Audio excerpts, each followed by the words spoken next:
As a major employer in Western New York, we're really happy to host this event. I'd like to now introduce our friend and neighbor, Congressman Brian Higgins.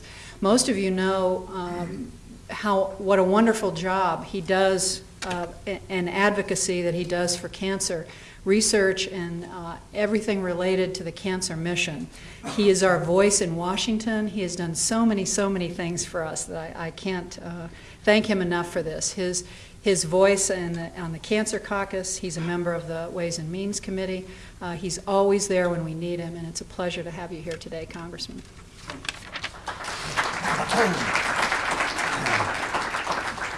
Thank you, Candace. Thank you very much for being here. As Candace had mentioned, for decades, Roswell Park has been a leader in cancer research, developing new therapies, not only for the cancer patients that are treated here, but cancer patients that are treated throughout the nation and throughout the world. Buffalo and Western New York gave the nation, the world, cancer research. Yeah, it started right here. The predecessor of Roswell Park Cancer Institute was the New York State Cancer Laboratory. There were two doctors, Roswell Park and Dr. Gaylord, who were doing research on thyroid cancer in the early part of the 20th century.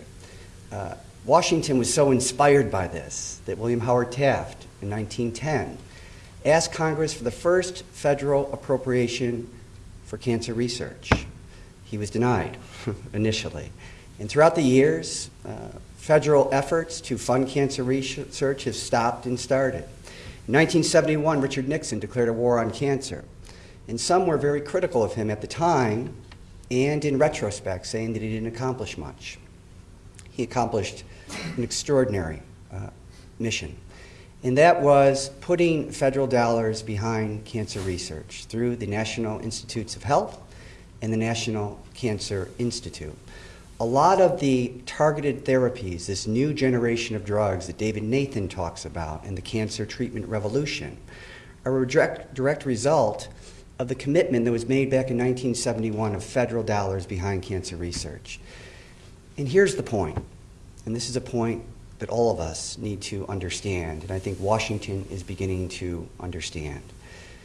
Cancer research is a continuum. It's generations in the making. You know, the discoveries for new treatments that are now available today started 20, 25 years ago. And while there are several targeted therapies under the categorization of smart drugs, moving forward there will be hundreds, because cancer is a disease of uncontrolled cell growth. Most people don't know this, but only about 10% of cancer deaths are attributed to the original tumor. It's when cancer grows, it's when it metastasizes, when it advances, the cancer becomes lethal, it becomes deadly. So the new targeted therapies are intended to block the growth of cancer cells. We are just beginning an extraordinary period of new discoveries, new targeted therapies, which will prolong life. We've made a lot of progress over the past 30 years. You know, 30 years ago, if you were diagnosed with cancer, less than 50% of those lived beyond 5 years of their diagnosis. Today, it's 65% for adults, 80% for kids. More people are living with cancer than are dying from cancer. But the federal government, and my commitment to you, is to fight for adequate levels of cancer research to ensure that the next generation of folks won't be saddled with this dreaded disease, and which exacts not only a health problem on our society, but an economic problem as well. So we applaud the extraordinary efforts of the biopharmaceutical research and biotechnology industry. They are doing great work, for the great work that they've done, for the great work that they will do on behalf of all of us. We will be your friend in Washington. This administration has signaled a profound commitment to cancer research, particularly in the biopharmaceutical field. So we look forward to great things moving forward.